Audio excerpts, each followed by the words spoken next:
सांप की तरह सरकती हुई दोपहर थी।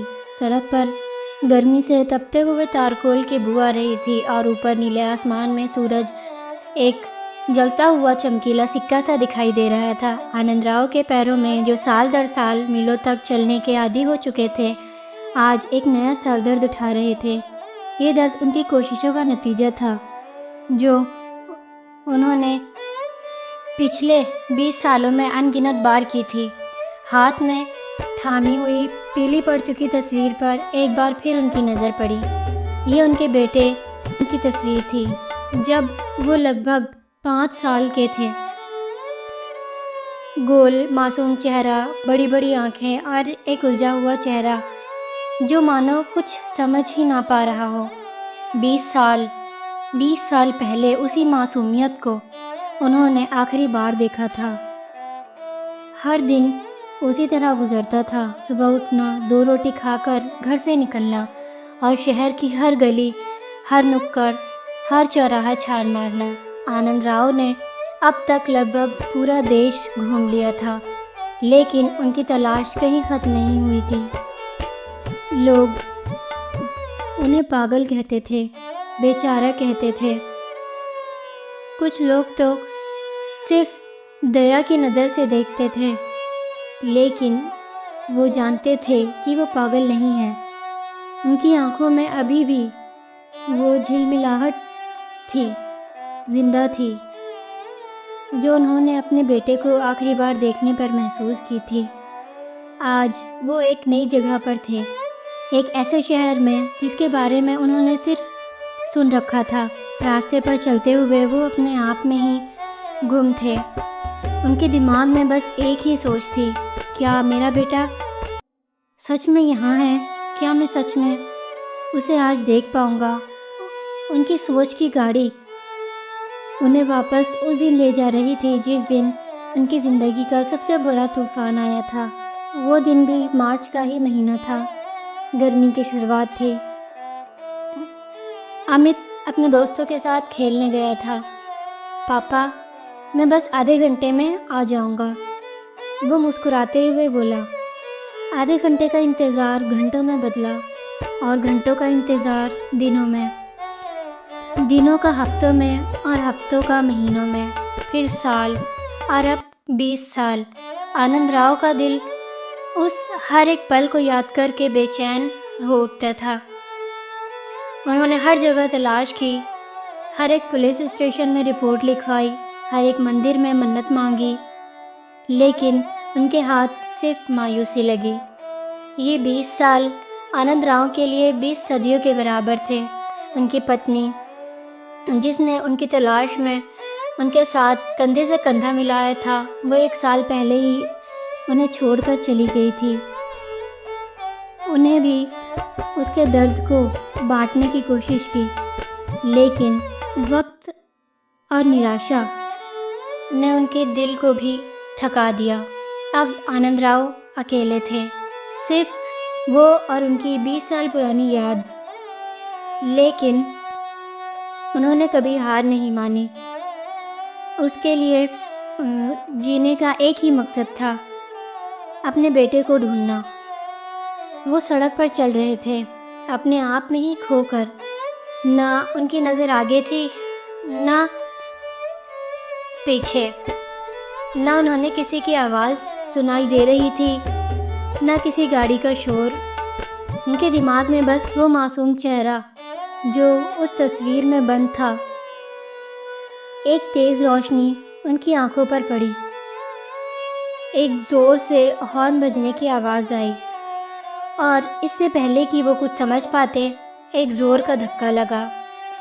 उनका हाथ जिसमें तस्वीर थी हवा में उछल गया और वो खुद ज़मीन पर गिर गए। उनके सर में एक तीखा सा दर्द उठा और उनकी आंखों के सामने अंधेरा छा गया। हाथ से तस्वीर छूटकर ज़मीन पर गिर गई और वो आधे बेहोश होकर ज़मीन पर पड़े रहे। अरे, देखकर गाड़ी नहीं चला सकते क्या? एक आवाज़ उनके कानों में पड़ी। सर में देखकर नहीं चला रहा था। ये बूढ़े बाबा अचानक से ही सामने आ गए। गाड़ी चलाने वाले की आवाज़ थी। आनंदराव ज़मीन पर पड़े थे, उनकी पीठ में और सर में तीखा दर्द उठ रहा था। उनकी आंखों के सामने अभी भी वही मासूम चेहरा झिलमिला रहा था। उन्हें उस तस्वीर की फिक्र थी जो उनके हाथ से छूट गई थी। वो बस उस तस्वीर को ढूंढना चाहते थे। अचानक एक नर्म हाथ ने उनके सर को सहारा दिया।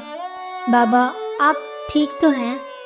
एक नर्म लेकिन गंभीर आवाज़ उनके कानों में पड़ी। आनंद राव ने आंखें खोलने की कोशिश की। एक जवान लड़का उसके सामने झुका हुआ था। उन्होंने अपने हाथ से आनंद राव का सर को सहारा दिया हुआ था। बाबा, प्लीज़ आंखें खुली रखिए। मेरी तस्वीर, आनंद राव ने टूट टूट कर कहा। जवान लड़के ने देखा, आनंद राव के हाथ की मुट्ठी बंद थी और उनकी आंखों में एक अजीब सी बेचैनी थी। उसने ज़मीन पर उसके बगल में पड़ी हुई तस्वीर उठाई। ये बाबा, ये तस्वीर।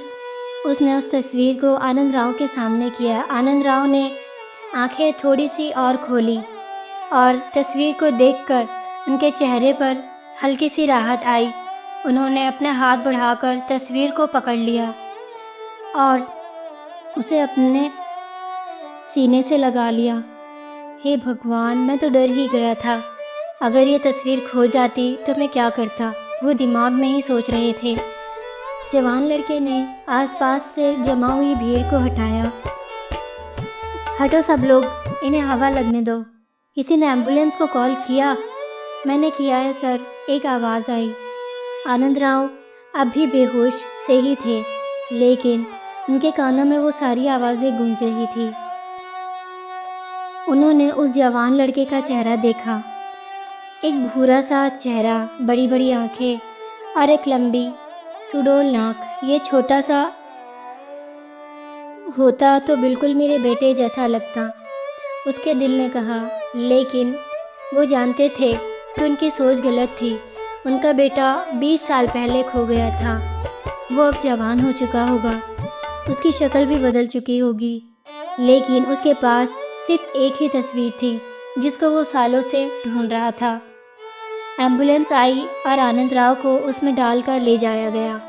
उस जवान लड़के ने गाड़ी वाले को डांटकर उसे माफ़ीनामा मंगवाया और खुद भी उसके साथ हॉस्पिटल तक चला गया। रास्ते भर उसने आनंद राव से बात करने की कोशिश की, लेकिन आनंद राव ने आंखें बंद कर रखी थी। उसके दिमाग में उसके बेटे की तस्वीर घूम रही थी। उसका चेहरा, उसकी मुस्कान और उसकी आंखों में वो बेचैनी जो वो आज भी महसूस करता था। सर, आपका नाम? हॉस्पिटल में एक नर्स ने उनसे पूछा। आनंद राव, उन्होंने धीरे से कहा। और मेरा बेटा। उसने बात पूरी नहीं की। उसके दिमाग में बस एक ही नाम था, एसडीएम अमित कुमार।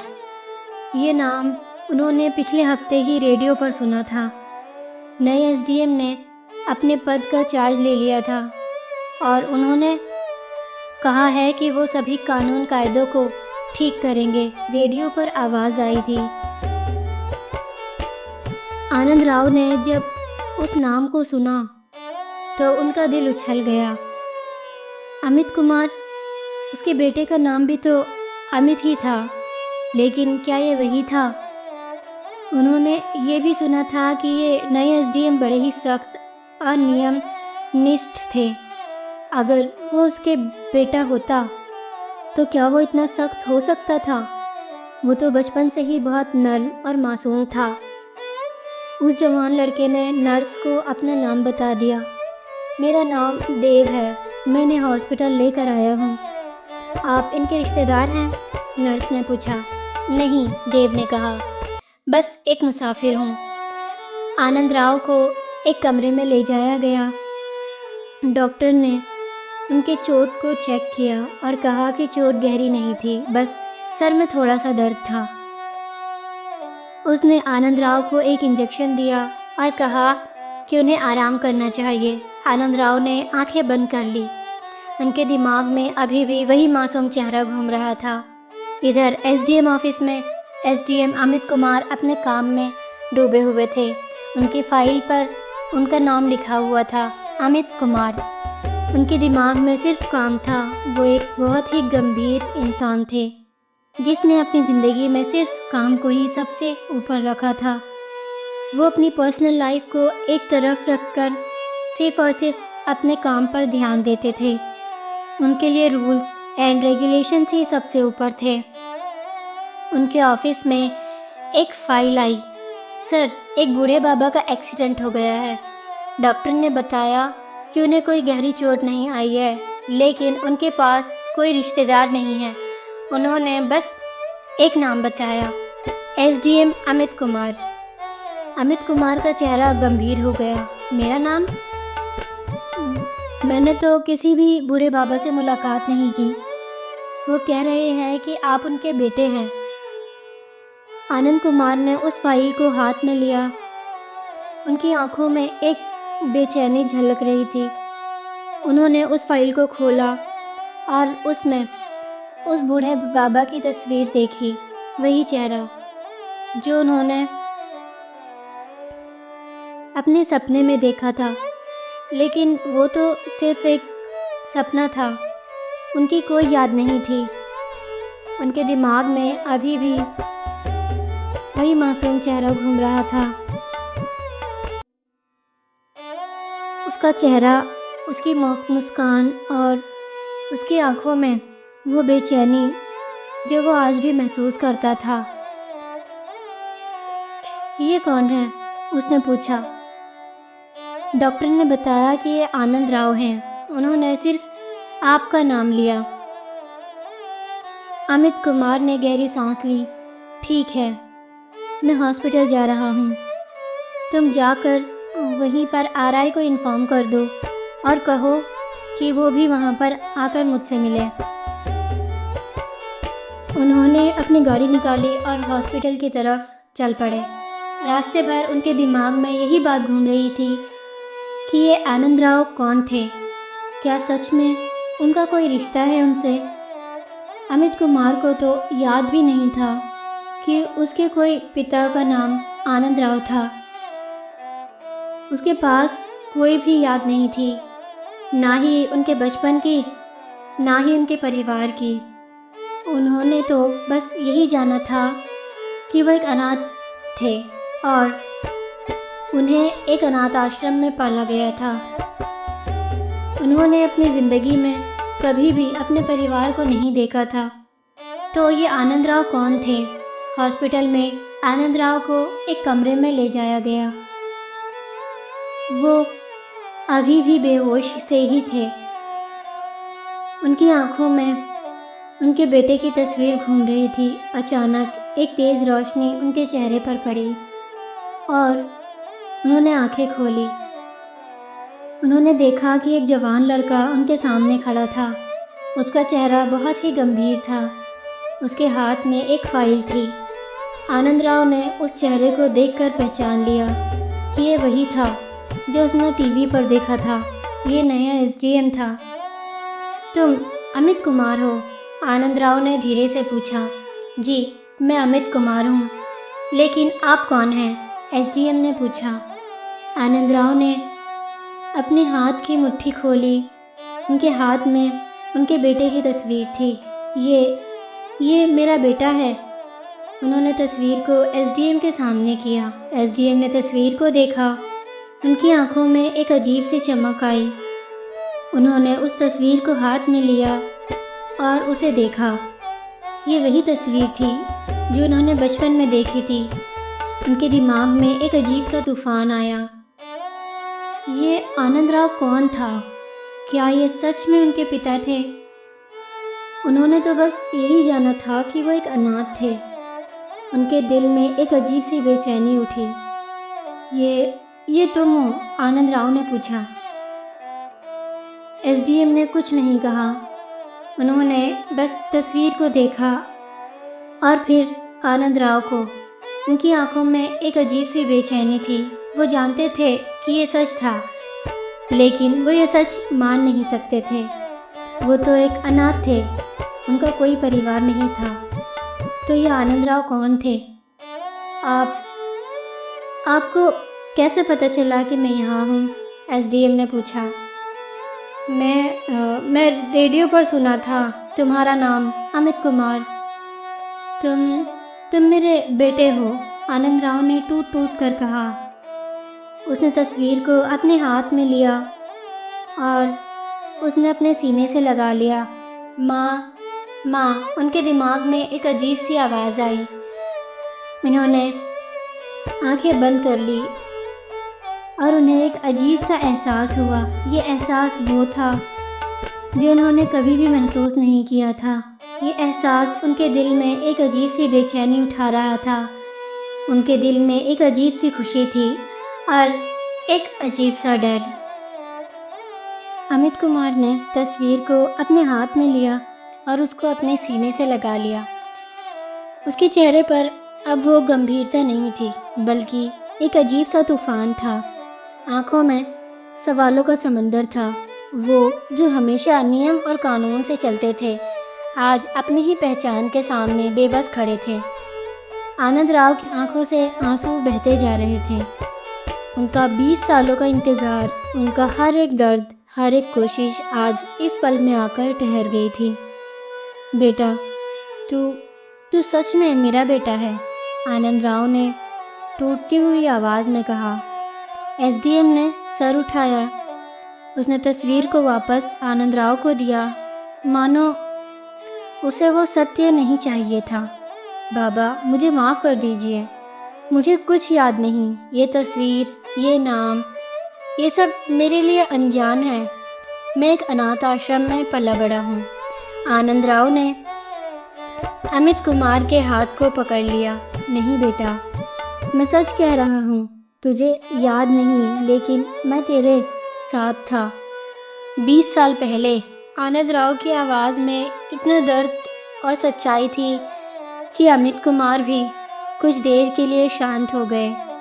उन्होंने एक कुर्सी खींचकर आनंद राव के पास रखी और उन्हें बैठने की में मदद की।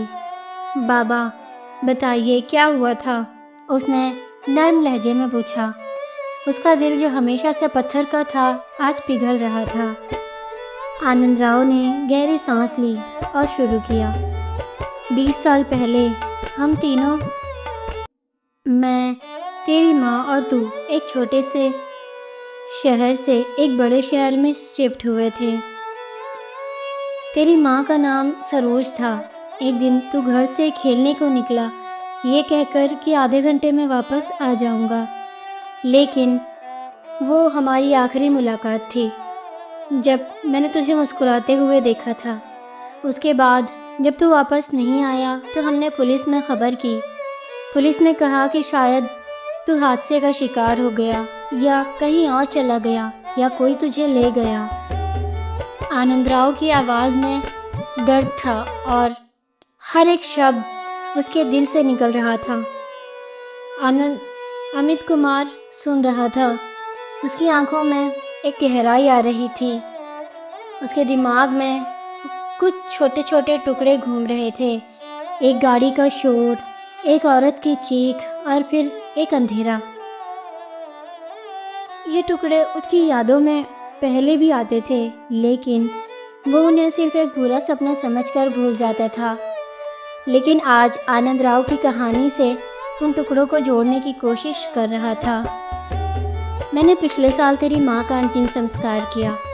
उसके बाद मैंने पूरा देश छान मारा, हर एक गली, हर एक शहर, हर एक गांव। मैं तुझे ढूंढता रहा। हर अनाथ आश्रम में गया, हर पुलिस स्टेशन में रिपोर्ट करवाई। सब ने मुझे पागल कहा, लेकिन मुझे पता था, मेरा दिल कहता था कि तू जिंदा है। मैं जानता था कि तू कहीं ना कहीं मुझसे मिल ही जाएगा, आनंद राव ने रोते हुए कहा। अमित कुमार ने उनकी बात को सुनते हुए अपना सिर झुका लिया। मुझे कुछ याद नहीं है। मुझे बस इतना याद है कि मैं एक अनाथ आश्रम में रहता था। वहाँ पर मैंने पढ़ाई की और फिर मैं आगे बढ़ा।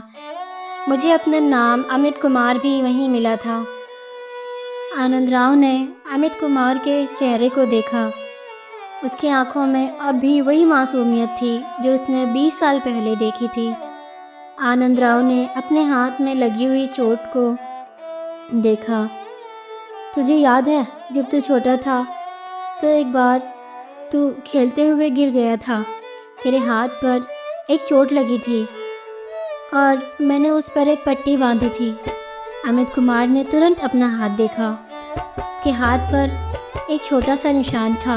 वो उस निशान को पहले भी देख चुका था, लेकिन उसने कभी उस पर ध्यान नहीं दिया था।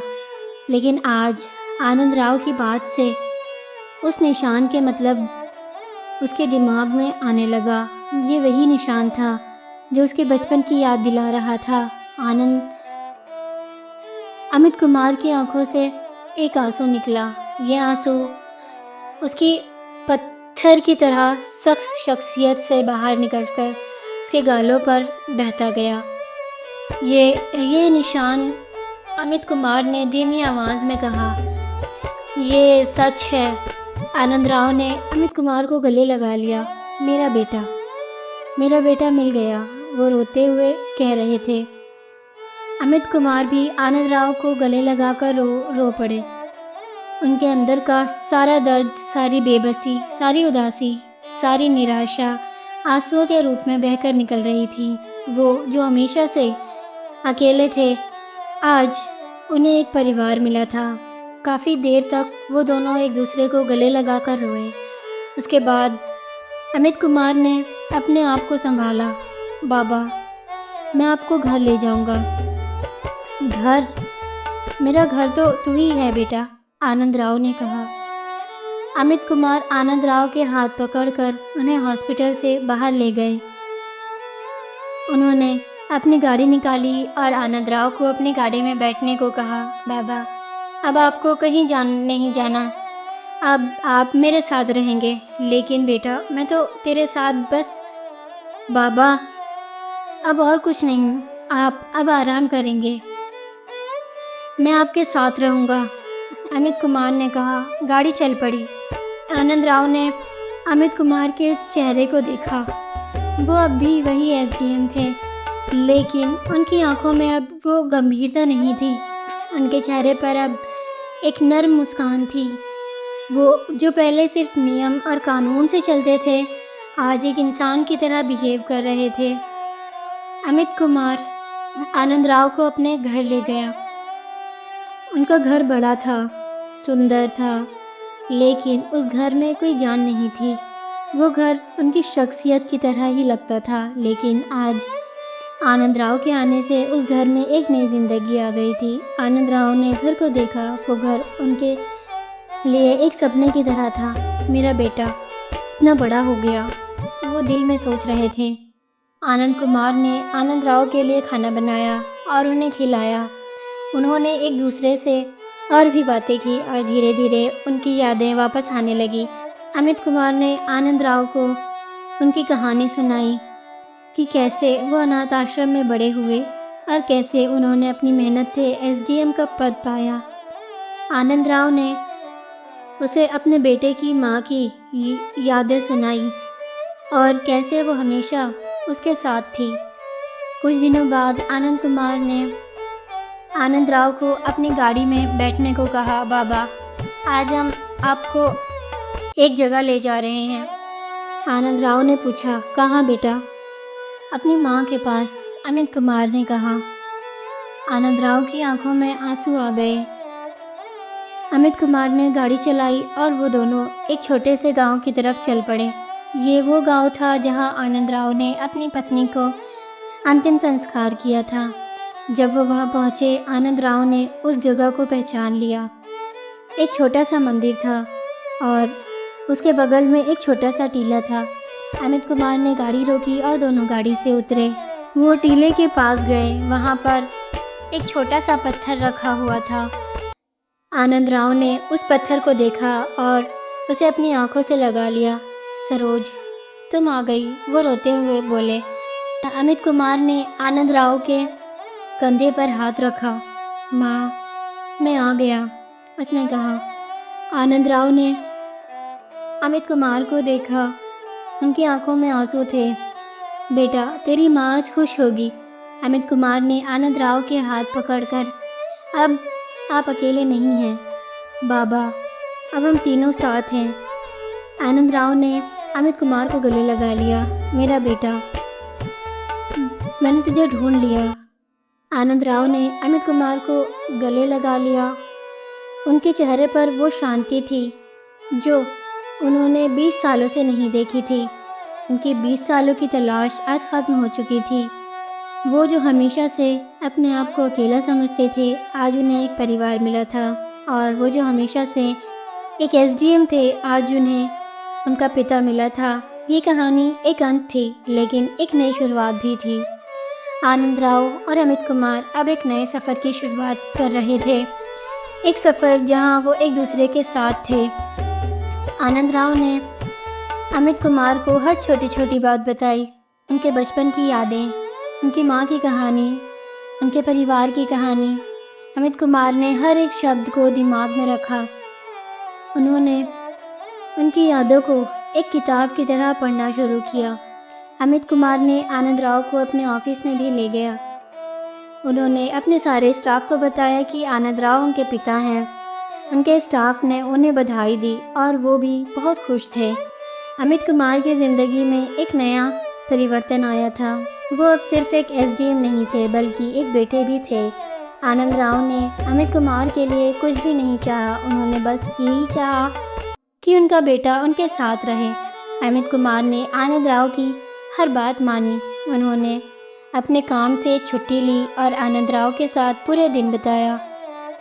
उन्होंने उन्हें शहर घुमाया और उन्हें हर जगह ले गया। आनंद कुमार ने आनंद राव को गले लगा लिया। बाबा, मैं आपको बहुत प्यार करता हूँ, उसने कहा। आनंद राव ने अमित कुमार के सर पर हाथ रखा। मैं भी बेटा, उसने कहा। दोनों एक दूसरे के साथ चल रहे थे।